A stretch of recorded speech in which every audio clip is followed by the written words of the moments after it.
What's up guys, this is Elon here, and in this video I'm going to talk to you about our inventory purchasing, how we do our purchasing, where we buy from, how we do it. It's going to be a very overview video, but I will make another one showing you more in more details, giving you a tour of the warehouse and so on. But really right now I want to explain to you the logic behind our purchasing and how we do things here. So without further ado, let's begin. So first of all, I want to talk about the logic behind it, what you're looking for. So it's not always about price. What you got to consider is the receiving and unloading of the product, how many different vendors you want to have, because certain time you have to pay for shipping, and shipping will be the same whether you buy this much or that much. So you gotta look at that as well. And the last thing is that you want to talk is organization. So how do you receive it and how do you stock it? So first you want to consider what's your receiving and unloading capabilities. Do you have dock?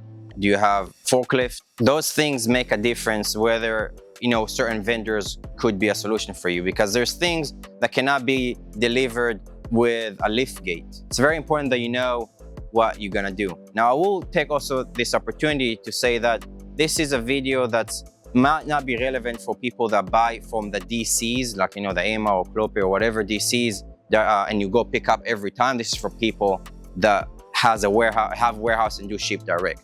Second thing is optimization. So you wanna limit the amount of vendors that you have for few reasons, for just for the sake of headache and also for the sake of shipping. Because if there's one vendor that's very cheap on this one product, but you're gonna have to order so much at once to make the shipping make sense, then hold on, this other vendor is a little bit more expensive, but I can just add this product to all the shipping I'm gonna pay anyways. Technically it's gonna end up being cheaper at the end of the day. So you gotta think about that as well. It's not always about the price. Third thing is the storage. So how are you gonna store things? For us, we order things by the pallet and we store things by the pallet. What that means is when we receive a pallet of tracks, the tracks stay on the pallet and we take off the pallet. When we receive a truck of motors, the motors stay on the pallet and we take the motors off the pallet as we need. When I do my warehouse tour, I'll share with you how we do things, but just so you get an idea, we have a bunch of pallets of motors really up high, but there's only one pallet down at a time. When we run out of that pallet, we bring another pallet down, and also that's what triggers, okay, we need to make another order of more motors and so on. Everything is our warehouse is simplified to pallets as much as we could. There's some stuff that is not that way, but for the most part, that's how it is. So now let's talk about the different vendors that we use and what I buy from them. So the first one is AMR. AMR is our main door supplier, and I order from them sections only and trim.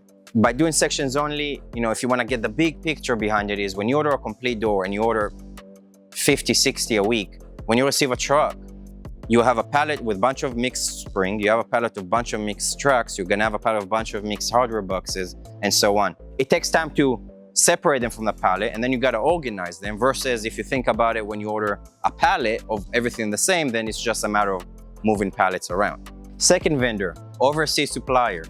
Hardware boxes, gloves, conversion kits, and extension kits are from an overseas supplier. Very, very competitive pricing, and most importantly, very easy to unload. When you receive those oversized containers, they're very narrow, hard to get a forklift in, so you really can't order 18-foot long tubes and pull the whole thing out at once. You're gonna have to take it out one by one, and trust me, we have done that. That being said, our overseas supplier, our things are on a pallet. We bring a pallet jack in, bring it out close to the dock, forklift grabs it, we take it out. So that does make sense economically. When we order a full container, we save about $40,000 on materials, and that is worth it for us. Next thing, residential and commercial motors. We buy those through AMR. We use LiftMaster. Now, if you wonder why through AMR, something very interesting for you to know is when you reach out to LiftMaster and you tell them, hey, can I get some quotes from you? On that same email that they send you the quote, they'll recommend to you AMR and Clope or other dealers that they have in the area. But in our area is AMR and Clope. On the same email, they tell you, hey, go to them and buy the LiftMaster product. So very interesting relationship. They push you to go to AMR or Clope, and they are cheaper. So AMR is cheaper than buying direct from LiftMaster. So we buy our LiftMasters, residential and commercial, from AMR. And again, pallets of rails, pallets of motors, everything is palletized. Least amount of humans having to move stuff around. It saves you on cost, it saves you on headache, and it keeps things organized with less human error. All other hardware, Napoleon Links. So Napoleon Links is a really, really good partner of ours. We order a spring from them, all of our hardware that's not what I mentioned earlier from overseas, every single part is from them. Chains, hinges, I mean, you just name it. They just got it in commercial parts, everything. Napoleon Links, very, very good partner of ours. And the good thing about them, they're decent turnaround, USA made springs, and they come on a flatbed that we can come outside with our forklift, grab it from the side and bring it in straight into our stock. No manual labor per se. So that's what we get from Napoleon Links. Last supplier, National Door Industries for their lubricant 400. Great product. You know, when you think about lubricant, don't underestimate it.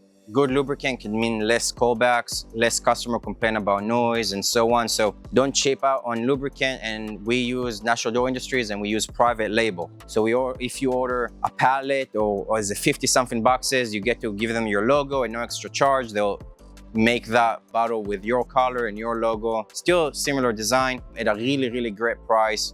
And this is where we get our lubricant. This is it, guys, for this video. If you guys liked it, please hit the like button and please subscribe.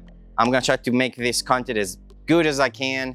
And in the next video, I'll give you a warehouse tour so you see exactly how we do things and hopefully you'll find some value in it.